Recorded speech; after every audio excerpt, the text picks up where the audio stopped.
오늘 본문은 예수님께서 공생애를 시작하시면서 우리에게 보여주신 첫 번째 기적, 요한복음에서는 표적이라고 이야기합니다. 첫 번째 표적을 기록하고 있는 본문입니다.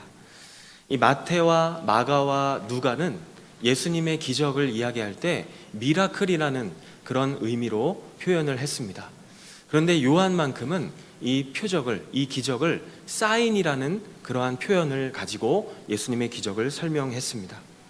이 사인이라는 단어 중에는 표지판이라는 단어가 있습니다.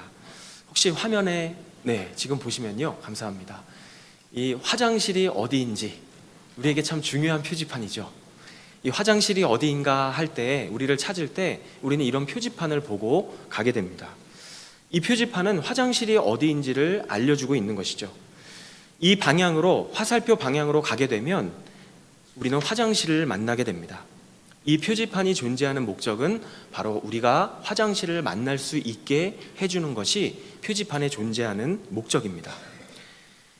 이 표지판에게 중요한 것은 방향입니다.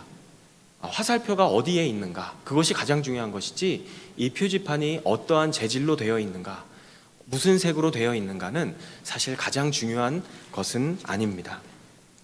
마찬가지로 성경에서도 예수님께서 보여주신 기적은 기적이 어떤 기적이냐, 어떤 종류냐 하는 것이 중요한 것이 아니라 이것을 요한이 사인이라고 이야기했습니다. 이것을 통해서 누구를 바라봐야 하느냐, 이것이 표적의 중요한 목적이라고 이야기합니다. 그래서 요한은 예수님의 기적을 사인이라고 이야기하고 있는 것입니다.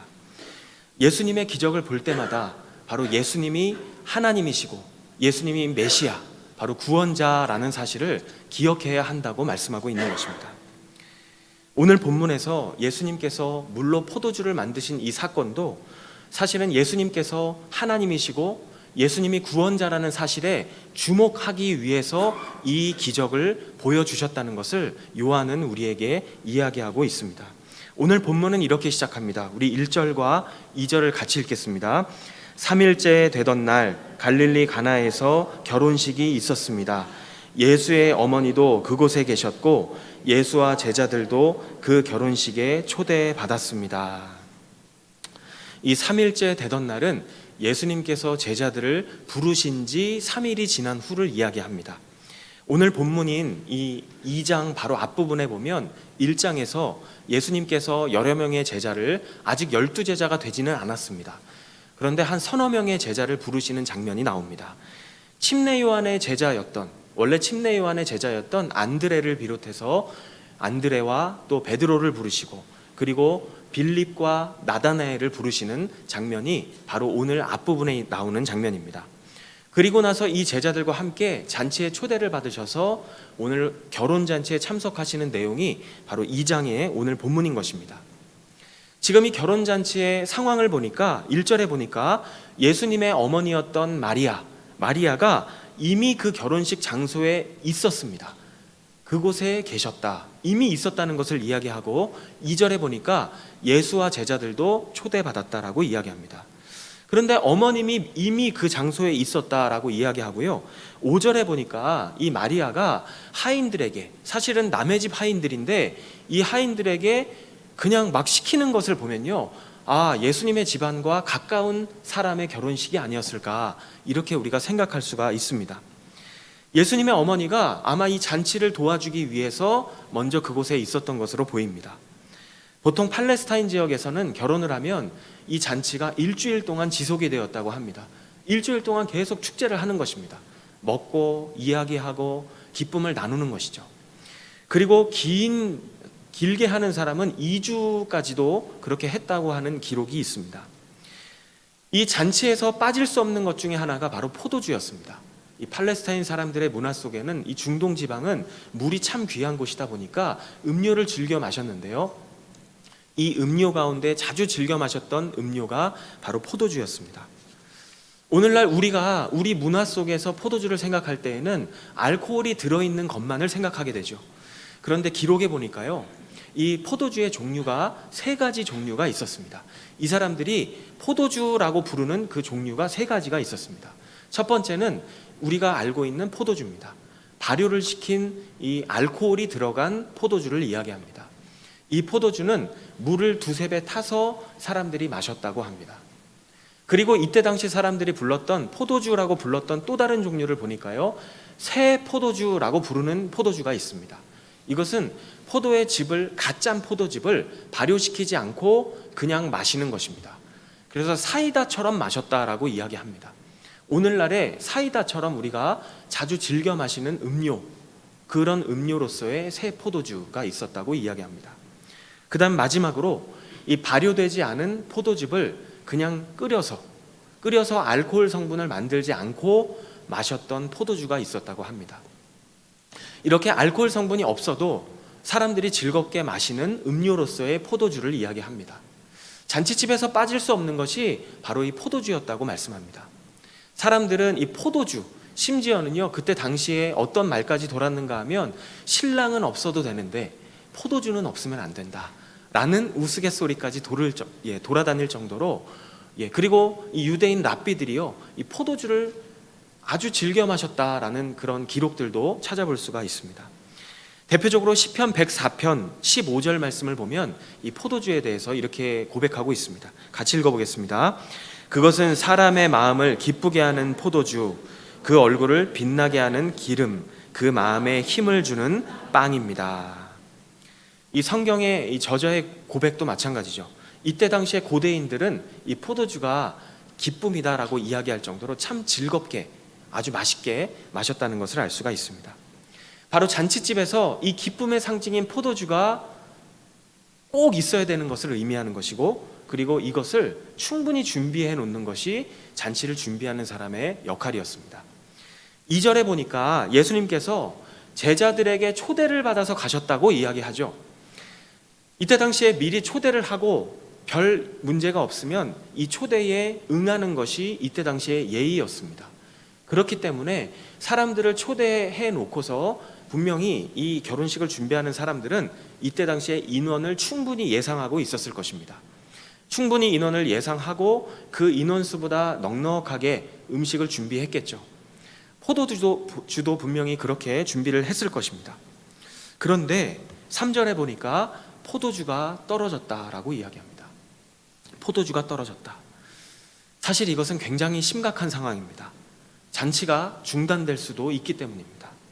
이 한순간에 화기애애했던 이 분위기에 찬물을 끼얹는 것처럼 정말 기쁨이 멈춰버리는 그러한 위기, 기쁨이 사라질 수 있는 그런 순간을 이야기합니다. 말씀을 준비하면서 이런 생각을 해보게 되었습니다. 아무리 철저하게 인생을 준비해도 예상치 못하는 문제를 만나게 되는 것이 우리의 인생이 아닐까. 조금 전까지 정말 기뻐했는데, 얼마 전까지도 참 기뻤는데 한순간에 기쁨을 잃어버릴 수도 있는 것이 우리의 인생이 아닐까. 마치 이 잔치집의 상황에서 우리의 인생의 모습을 보는 것 같았습니다. 그런데 오늘 본문의 결말을 보면 우리가 다 알고 있는 것처럼 참 다행스럽게도 잔치는 계속될 수 있었고, 그리고 기쁨은 끊어지지 않고 계속 이어질 수 있었습니다. 그럴 수 있었던 이유가 무엇일까요? 바로 그곳에 예수님이 계셨기 때문입니다. 예수님이 계셨다. 예수님이 함께 계신다. 성경은 분명히 이 구절뿐만이 아니라 곳곳에서 우리에게 말씀합니다. 예수님과 함께 있으면 우리는 기쁨을 잃어버리지 않을 수 있다고 말씀합니다. 그리고 우리 그리스도인의 3대 강령이라고 하죠. 데살로니가서에 보면 이야기합니다. 항상 기뻐하라. 쉬지 말고 기도하라. 범사에 감사하라. 이렇게 살아가라고 말씀하시는 동시에 이렇게 살 수 있다는 것입니다. 이렇게 살 수 있기 때문에 우리에게 이렇게 말씀하고 계시는 것이죠. 항상 기뻐할 수 있을까? 정말 기뻐할 수 있을까? 지금 이 포도주가 떨어진 상황에서도 기뻐할 수 있을까? 성경은 예수님과 함께 있으면 우리는 기뻐할 수 있다고 말씀합니다.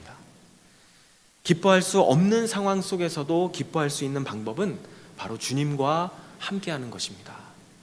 우리 좌우 앞뒤 바라보시면서 이렇게 고백할까요? 주님과 늘 함께합시다. 이렇게 고백하겠습니다.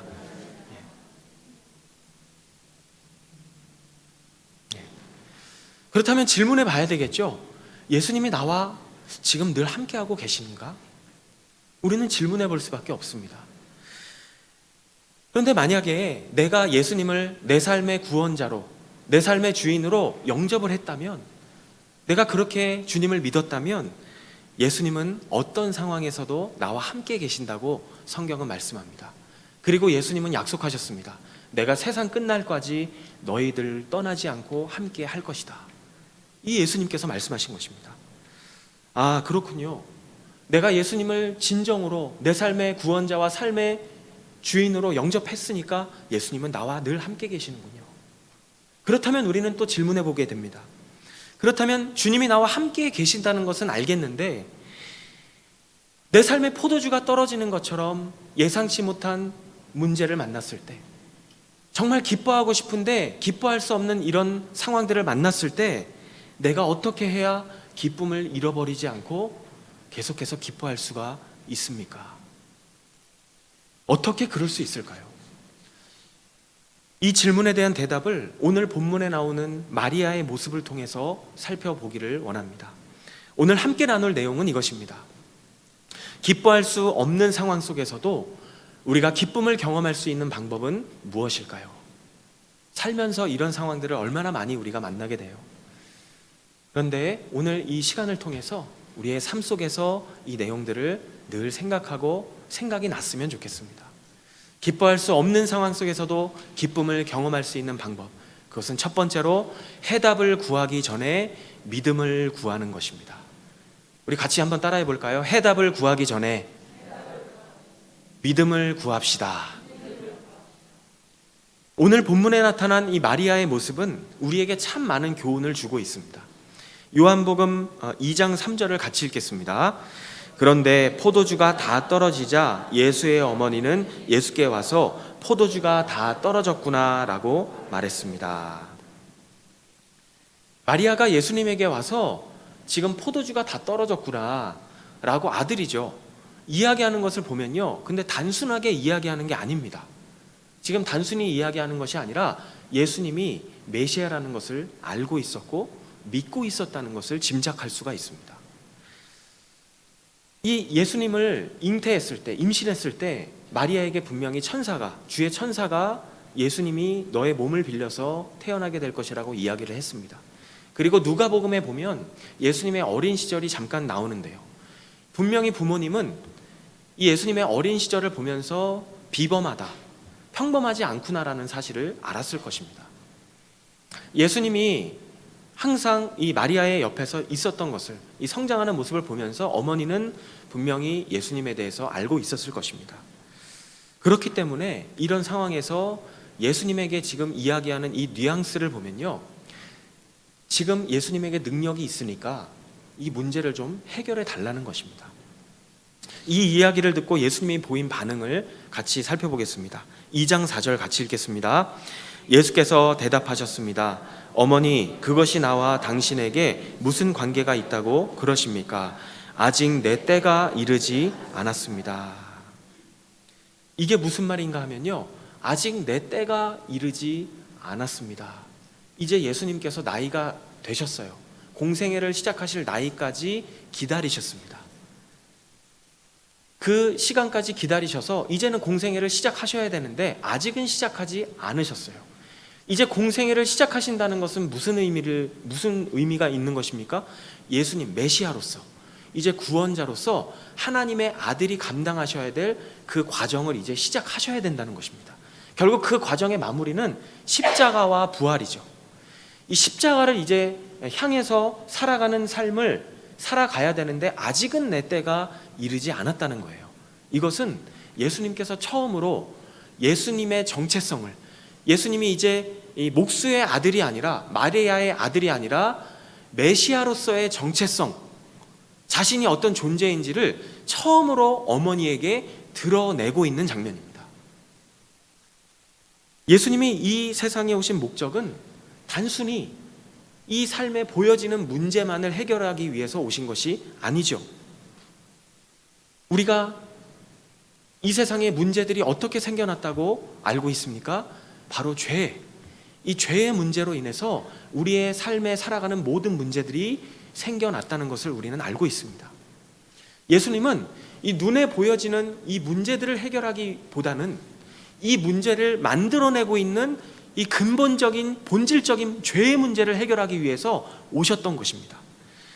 이 죄의 문제를 해결하기 위해서 오셨는데 아직은 이 죄의 문제를 해결할 시기가 아니다. 아직은 내가 십자가에 달릴 시기가 아니다 라고 말씀을 하고 있는 것입니다. 예수님의 말씀이 맞죠. 하나님을 떠난 인간이 이 죄로 인해서 경험하게 되는 가장 대표적인 모습이 어떤 모습일까요? 바로 결핍입니다. 결핍. 하나님을 떠난 결과로 인간은 인간의 삶 속에서 늘 결핍을 경험할 수밖에 없게 되었습니다. 그리고 이 세상에 있는 수많은 종교들을 생각해 봅니다. 이 세상에요 존재하고 있는 수많은 종교들은 사실 눈에 보여지는 이 문제, 필요, 우리가 필요라고 이야기하죠. 정확하게 이야기하면 결핍입니다. 이 결핍의 문제를 해결하기 위해서 대부분의 이 세상의 종교들이 존재합니다. 그런데 예수님께서 이 땅에 오신 목적은 이 눈에 보여지는 이 결핍을 그냥 단순한 문제를, 필요를 해결하기 위해 오신 것이 아니라 이 결핍을 만들어내고 있는 근본적인 인간의 본질적인 문제인 이 죄의 문제를 해결하기 위해서 예수님은 이 땅에 오신 것입니다. 어머니 마리아가 마침 포도주가 떨어졌다라고 이야기를 하니까요, 이 결핍을 이야기하고 있는 이 상황에서 예수님은 자신의 메시아의 사명을, 메시아의 정체성을 마침 이야기할 기회가 되어서 이야기를 하고 있는 것이죠. 예수님이 이렇게 어머니의 부탁을 거절한 것처럼 보입니다. 그런데 어머니의 반응을 보면요, 어머니가 다른 대답을 하지 않습니다. 그리고 하인들에게 이렇게 말합니다. 2장 5절입니다. 같이 읽겠습니다. 그러나 예수의 어머니는 하인들에게 말했습니다. 무엇이든 그가 시키는 대로 하라. 우리는 여기서 마리아의 말과 행동을 잘 살펴볼 필요가 있습니다. 예수님의 어머니는요, 포도주가 떨어지는 문제가 생겼을 때 예수님에게 와서 이렇게 얘기했습니다. 포도주가 다 떨어졌다. 지금 문제를 이야기한 것이죠. 그러면서요, 잘 보면은 해답은 이야기하지 않았어요. 자기가 무엇을 원하는지는 이야기하지 않았어요. 예를 들어서 포도주가 떨어졌으니까 포도주 좀 만들어 줄래? 아니면 포도주 좀 어디서 좀 빌려올 수 있도록 해줄래? 라고 이야기하지 않았어요. 자신이 원하는 대답을 예수님께 요구한 것은 아닙니다. 예수님이 거절하셨을 때요, 하인들에게 이렇게 말합니다. 무조건 주님의 말씀에 순종해라. 이러한 모습은요, 이 모습을 통해서 우리가 생각해 볼 수 있는 것은 주님께 해답이 있음을 믿었기 때문에 보여줄 수 있는 모습이라는 것입니다. 이 모습을 보신 예수님께서 어떻게 하시는지를 보겠습니다. 요한복음 2장 6절에서 7절 같이 읽겠습니다. 가까운 곳에 돌항아리 6개가 놓여 있었습니다. 그것은 유대 사람들의 정결 의식에 쓰이는 것으로서 각각 물 2-3 메트레테스 들어가는 크기의 항아리였습니다. 예수께서 하인들에게 말씀하셨습니다. 저 항아리들의 물을 채우라. 그래서 그들은 항아리마다 물을 넘치도록 가득 채웠습니다. 예수님은 때로는요, 믿음을 확인하실 때가 있습니다. 이 마리아는 그냥 말하지 않았어요. 예수님이 그렇게 말씀하셨을 때에도 그냥 예수님을 믿었습니다. 믿었기 때문에 하인들에게 예수님의 말씀에 무조건 순종하라고 이야기했습니다. 예수님은 우리의 삶을 외면하시는 분이 아닙니다. 우리가 무엇이 필요한지, 내가 어떠한 상황에 있는지 이미 다 알고 계시는 분입니다. 그런데 예수님은 때로는 우리의 믿음을 확인하실 때가 있습니다. 성경의 다른 본문을 봐도요, 수로보니게 여인, 이방 여인이죠. 이방 여인이 예수님을 찾아왔을 때, 자신의 문제를 해결받기 위해 찾아왔을 때 예수님은 거절하셨어요. 그런데 그 여인이 예수님을 향한 믿음을 고백했을 때 예수님께서는 그 부분을 해결해 주셨습니다. 나사로가 죽었을 때도 마찬가지죠. 예수님은 바로 가지 않으셨어요. 나사로가 죽었을 때에도 예수님은 의도적으로 기다리시며 사람들의 그 상황을 보셨습니다. 삶 가운데 예상치 못한 문제를 만나서 도저히 기뻐할 수 없는 상황에서도 내 삶의 문제가 지금 눈앞에 보여 있는 그 상황에서도 우리가 가장 먼저 해야 할 일이 무엇일까요? 그 상황 속에서 가장 먼저 해야 할 일은 주님을 신뢰할 수 있는 믿음을 주세요. 왜냐하면 예수 그리스도 그분이 바로 해답이시기 때문입니다. 그분이 이미 우리의 답을 알고 계시기 때문입니다. 주님은 어떤 분이십니까? 우리가 지난주일에 살펴본 것처럼 주님은 이 세상을 창조하신 하나님이십니다. 우리를 만드신 분입니다. 그리고 우리의 삶을 책임져 주실 수 있는 분이십니다. 우리가 말하지 않아도요, 이미 어떻게 그 문제를 해결해야 할지는 하나님이 더 잘 알고 계실 줄로 믿습니다. 그러면서 예수님께서 약속하셨죠. 이 영접하는 자, 그분의 이름을 믿는 자는 하나님의 자녀가 되는 권세를 주시겠다고 약속하셨습니다. 내가 하나님의 자녀가 되었다면 하나님께서 나를 책임져 주시겠다고 약속하셨습니다. 얼마나 많은 문제들을 우리가 만나요. 일상생활 속에서도 그렇죠. 그럴 때마다 우리가 기억해야 할 것은 무엇일까요? 해답을 구하기 전에 믿음을 달라고 기도하는 것입니다. 하나님, 주님이 나의 해답이십니다. 주님이 이 상황을 더 잘 알고 계십니다. 하나님, 제가 주님을 신뢰합니다. 신뢰할 수 있는 믿음을 주옵소서. 그러한 고백이 바로 주님을 전적으로 신뢰한다고 하는 고백인 줄로 믿습니다. 당연히 이 크고 작은 문제들을 만나면요, 우리의 본능은 해결책을 생각할 수밖에 없어요. 우리 그런 존재입니다. 모든 사람이 다 해결책을 생각을 합니다. 그러나 거기에서만 끝난다면 예수님을 믿지 않는 사람과 우리가 무엇이 다를까요? 우리가 가장 먼저 주님을 찾고 주님을 바라보며 내 삶이 주님 안에 있다는 것을 고백하는 믿음, 그 믿음이 하나님을 기쁘시게 하는 믿음인 줄로 믿습니다. 기뻐할 수 없는 상황을 만났을 때 우리가 기뻐할 수 있는 방법은 첫 번째로 해답을 구하기 전에 믿음을 구하는 것, 그것이 우리가 해야 할 일이라고 성경을 통해 살펴볼 수가 있습니다. 하나님, 저에게 믿음을 주세요. 이렇게 기도하는 이유가 무엇일까요? 결국 그 믿음을 가지고 말씀에 순종하기 위함이 아니겠습니까? 기뻐할 수 없는 상황 속에서도 기뻐할 수 있는 두 번째 방법은 바로 믿음으로 주님의 말씀에 순종하는 것입니다. 우리 같이 한번 얘기해 볼까요? 믿음으로 주님의 말씀에 순종하는 것입니다. 예, 우리 좌우 앞뒤 바라보시면서 이렇게 고백할까요? 순종하는 당신의 삶이 아름답습니다. 예, 고백하겠습니다. 예. 믿음으로 주님의 말씀에 순종하는 것, 이것 또한 믿음이라고 이야기하죠. 성경은 우리에게 믿음이라고 말합니다. 예수님께서 하인들에게 말씀하셨습니다. 6개의 항아리에 물을 가득 채우라. 정말 입구까지 채웠다고 이야기합니다. 이 6개의 항아리가요, 꽤 크더라고요. 보니까 120갤런에서 180갤런 정도 되는 많은 양입니다. 그런데 이 항아리에 물을 채우는 것은 쉬웠어요. 물을 채우는 것은 쉬운데 이 상황을 잘 생각해 보면요, 하인들의 입장에서는 물을 채우는 것까지는 할 수 있는데 지금 사람들이 기다리고 있습니다. 포도주가 떨어져서 기다리고 있다고 생각해 보십시오.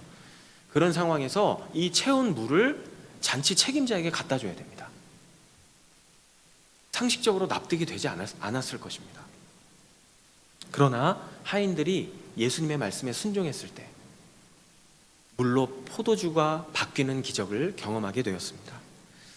요한복음 2장 9절에서 10절 같이 읽겠습니다. 잔치 책임자는 물이 변해된 포도주를 맛보았습니다.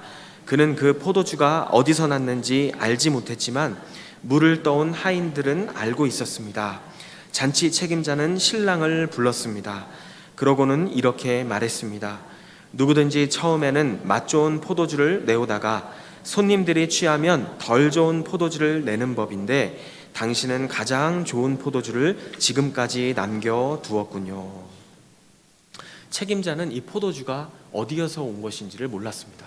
그러나 저는 참 이 구절이 정말 은혜가 되었습니다. 물 떠온 하인들은 알았습니다. 물을 떠온 하인들은 알고 있었다. 이 구절이 참 많이 생각이 났어요. 예수님께서는 오늘 이 표적을 통해서, 첫 번째 표적을 통해서 예수님께서 이 땅에 오신 목적, 그리고 예수님이 어떤 분이신지에 대한 자신의 정체성을 제자들에게 보여주셨습니다. 결국 이 표적을 통해서 제자들이 예수님을 믿었다라고 하는 구절이 11절에 나옵니다. 같이 읽어볼까요? 같이 읽겠습니다.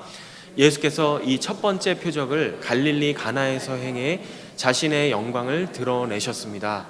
그러자 예수의 제자들이 그를 믿었습니다. 요한의 이 단어 사용법을 보면요, 영광이라는 단어는 항상 고난을 말합니다. 고난. 영광이라는 단어는 고난의 의미로 사용하고 있습니다. 그렇기 때문에 가나에서 자기의 영광을 드러내셨습니다. 이 말은 이제 고난을 받을 메시아라는 정체성을 처음으로 드러내셨습니다. 누구를 위해서요? 먼저는 자신을 따르는 제자들. 지금 예수님께 부름을 받은 지 3일밖에 되지 않았어요. 예수님이 메시아가 맞는가? 그렇게 아마 생각할 수도 있었습니다. 그런 상황에서 물이 포도주로 바뀌는 기적을 보여주심으로써 이제 예수님께서 어떤 존재로, 어떤 분으로 앞으로 사역을 하시게 될 것인지를 제자들에게 보여주셨습니다. 그래서 이 제자들은 예수님이 하나님이시며 예수님이 이 땅에 죄의 문제를 해결하기 위해 오신 구원자라는 사실을 믿었다고 고백하고 있습니다.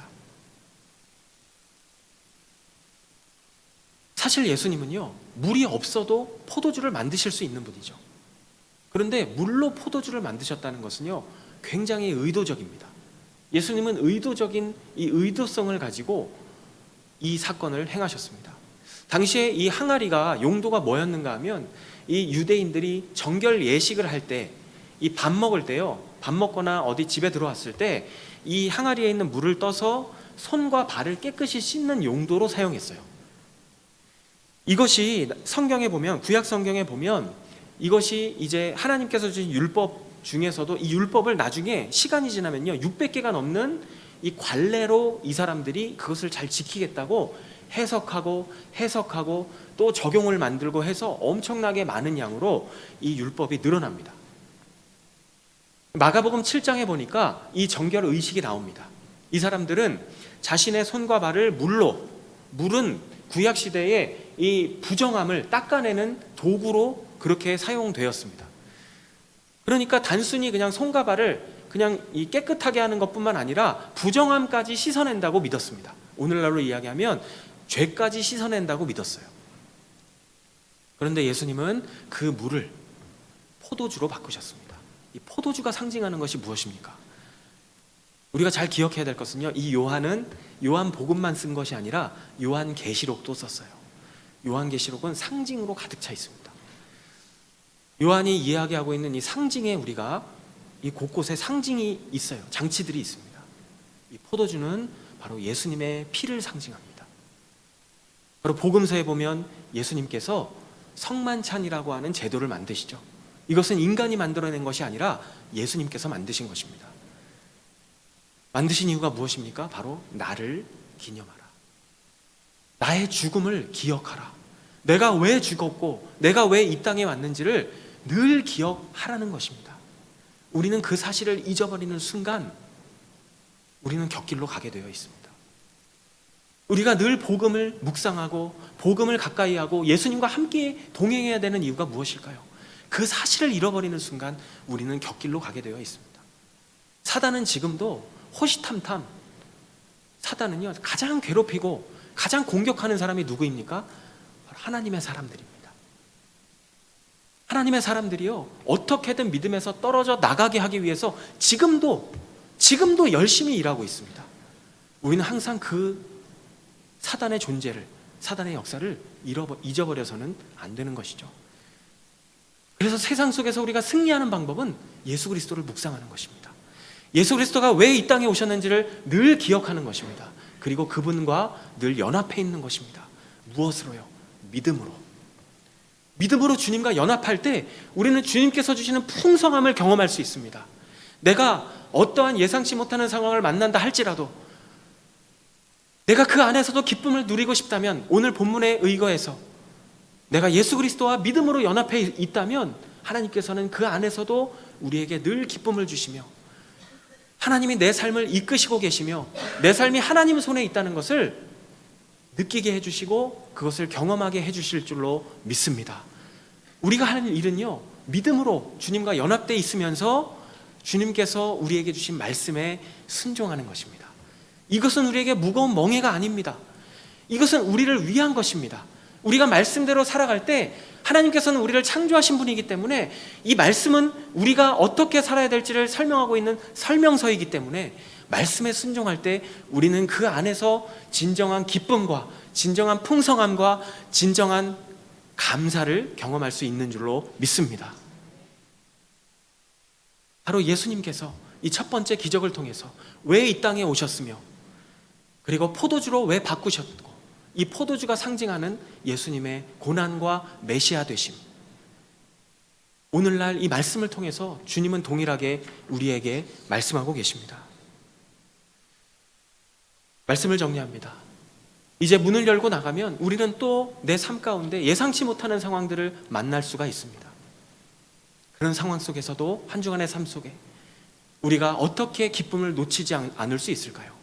그것은 해답을 구하기 전에 내가 하나님 앞에 믿음을 달라고 기도하고 또 그 주시는 믿음으로 주님의 말씀을 따라 살아갈 때 하나님께서 살아계심을 보여주실 줄로 믿습니다.